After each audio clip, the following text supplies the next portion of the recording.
Hello everyone! You made it back! Wow! Hey!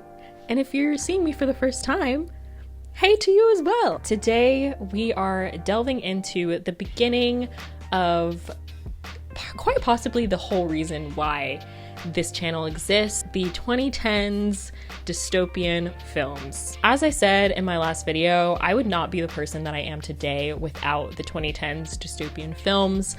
I live it, I breathe it. On all levels except physical, It is who I am on the inside. But for today, to do something a little bit fun and interesting for myself personally, I felt like ranking dystopian men.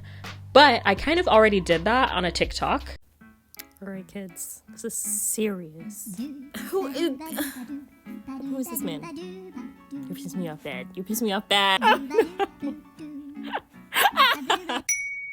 So instead, I've decided that I want to take dystopian men from these films and put them on an alignment chart. I haven't thought about or talked about some of these men in quite a while, so I think it would be silly goofy to do.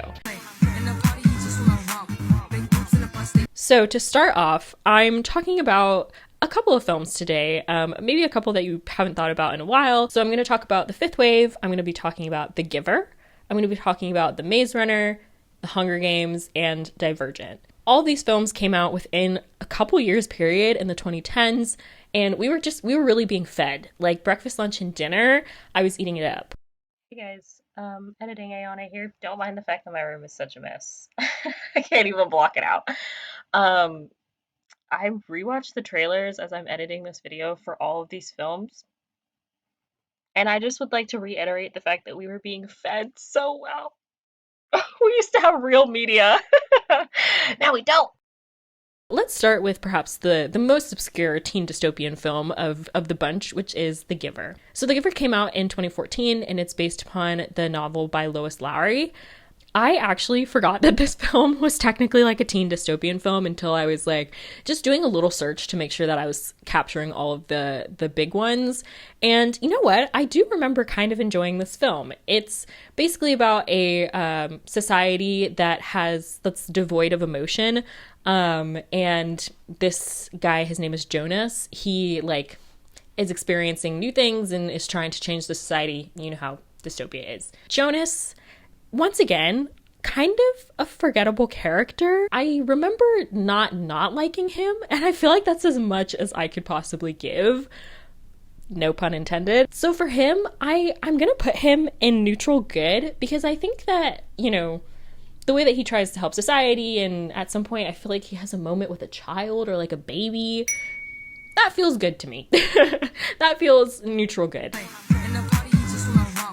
So for the next film, we're going to be talking about The Fifth Wave, which came out in 2016. It's about Cassie, who is played by Chloe Grace Moretz, and it features an alien apocalypse. Yay! We love that! It's kind of another one of those books that has like love triangle energy. So you have the two men that she's interested in. You have Ben, who was like her high school crush. And then you have Evan, who is an alien presumably wearing a human skin. I can't remember the exact, I think they like take over the brain. So there's that. And she meets him as she's kind of like on the run during this apocalypse. I remember when I was younger, I preferred Ben. I did. I think I still stand by that opinion, and I'll tell you why. I think Evan is a little sneaky, and not just because he was an alien in a human body, but because he just would never die. Like several times, this man came so close to death. And in the first, I think in the first book, they kind of explain it like the aliens have sort of superhuman ability, I guess, literally superhuman abilities, where they're stronger, faster, that kind of thing. And it takes much more to kill one. And there's a way for that part of them to kind of be shut down. At some point in the second book, that part of him gets shut down, and he, like, a house blows up, and he doesn't die. That makes no sense to me. That makes no sense. And for those reasons, I'm putting him in chaotic neutral. So the other man in this film is Ben, as I mentioned. He's kind of a nothing character, I won't lie to you. I have two men standing in front of me, but I only have one photo in my hands. And it's not Ben. I think I have to put him in lawful neutral. And here's why I'm putting him in lawful. I feel like at some point he joins the like military, whatever, that is essentially not trying to take over during the alien apocalypse, but like recruiting soldiers to fight the aliens. But it turns out it's actually the aliens killing the humans. It's a whole thing. So because he's always trying to follow the rules and whatever, I think he goes in lawful neutral.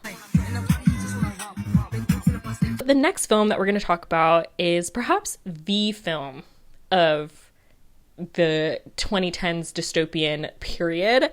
It is The Hunger Games. I remember reading the books when I was in middle school, like before they even announced that they were going to be making a movie, and I really liked them. They did freak me out because I was like, you know, it's a story about kids killing each other, battle royale style, so I feel like I was valid in being freaked out.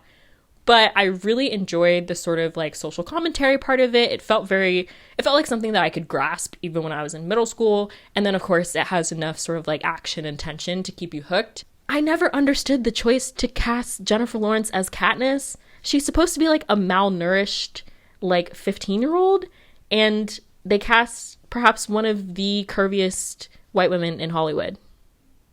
Okay. But speaking specifically about the men in this film, I have 3 that I'm going to put on the alignment chart today.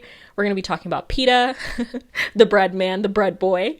We're also going to be talking about Gale, homeboy, and Finnick, who is sugar cube boy, I guess. So starting with Finnick, he gets introduced in the second book, and he is instant hit for the girls. I don't think I know a single person who doesn't like Finnick Odair.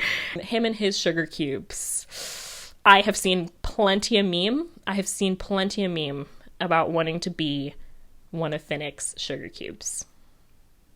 Because he's like a little bit, he definitely mellows out in the third book and movie, but for the general sort of vibe of him, he is chaotic. He is chaotic good though. For Gale, we're going to talk about him next.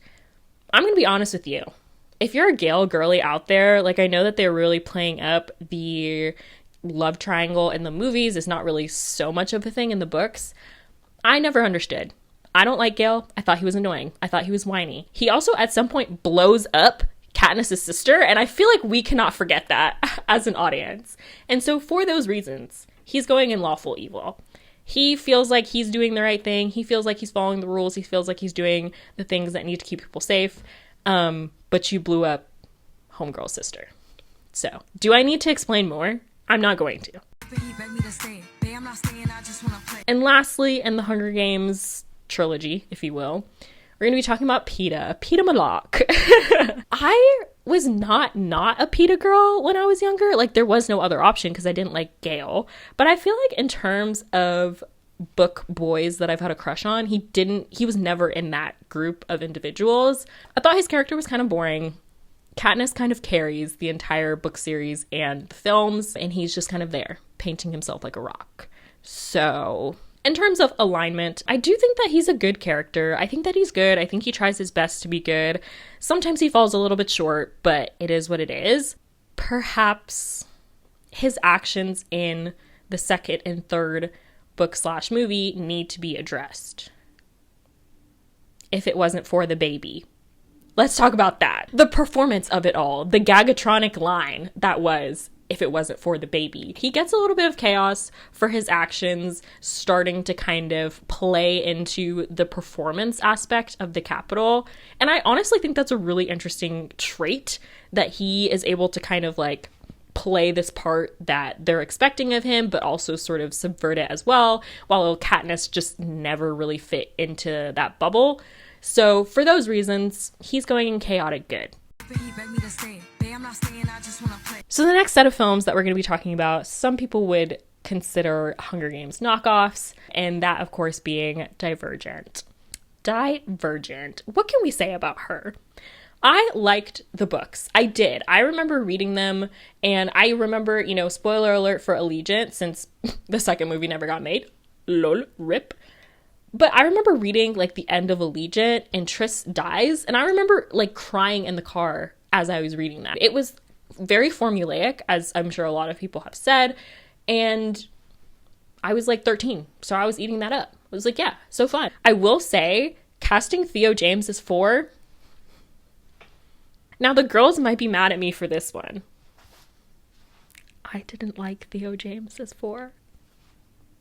Put the pitchforks down, please. I just feel like some of his actions made more sense to me if he had like just a different vibe. And I feel like the vibe of Theo James in Divergent the films was very scary to me. It was very scary. And he looked so much older than Tris that I just couldn't picture the two of them together, because I was like, you look like her father. Maybe not her father, but you definitely look like her uncle or something like that. And it always freaked me out. We're going to actually start with 4 to sort them into our little alignment chart. For him, he's so annoying. He is.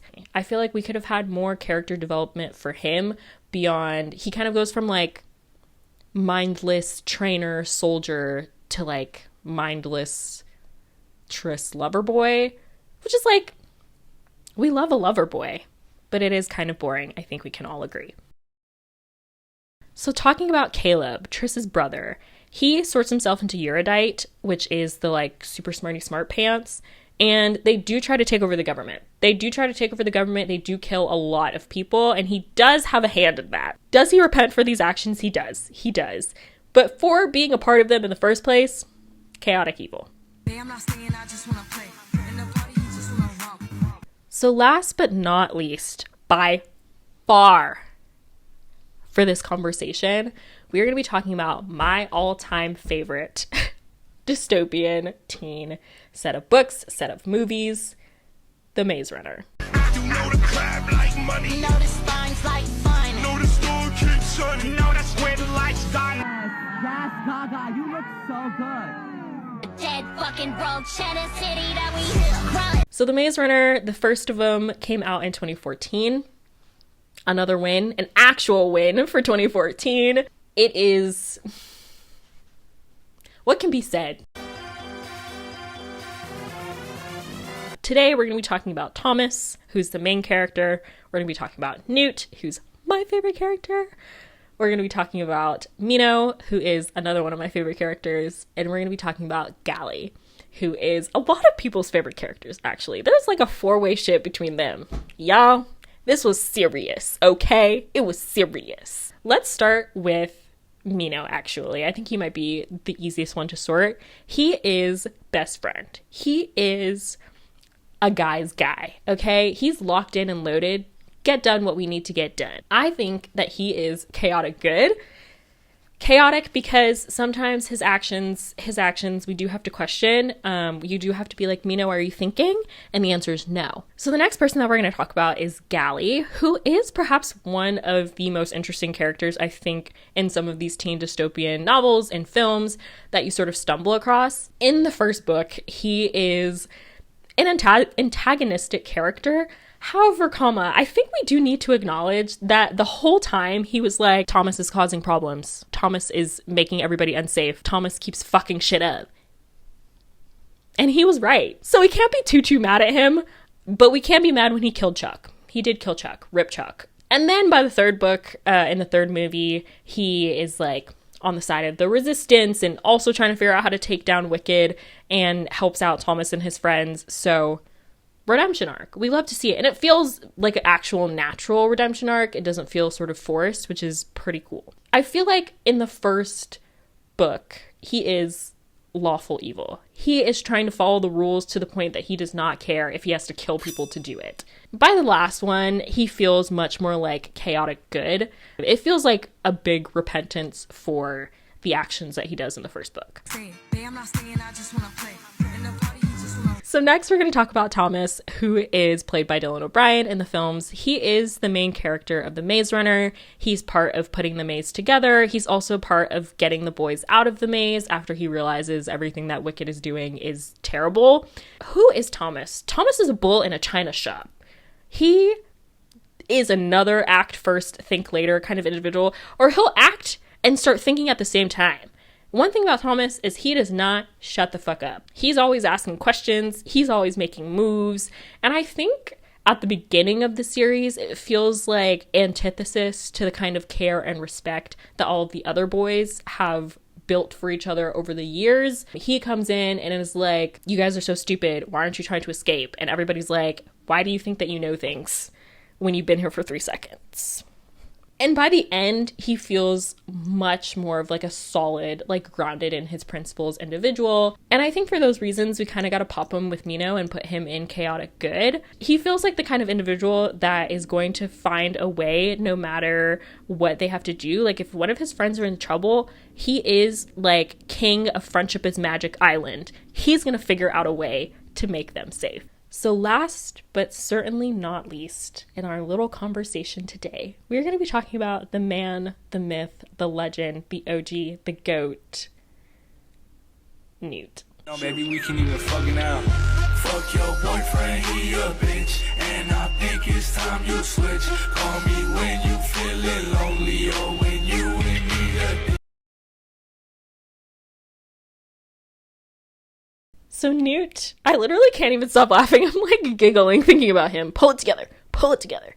Newt is the second in command in the Maze Runner. He's Thomas's best friend, and he's kind of the mother hen of all of the boys. He is the blueprint for a leader. And in the very last book, he dies, and has it been like 10, 15 years? Yes. Am I over it? Well, no. I could honestly do a full deep dive on him as an individual, but I think for today, we're going to put him in neutral good. I would put him in lawful good, but I think he's willing to bend the rules just enough to like get stuff done, but he does also like actually think things through and is perhaps like way less bull in a china shop than Thomas or Mino are. For those reasons, I think that he is neutral good. And we're gonna leave him there.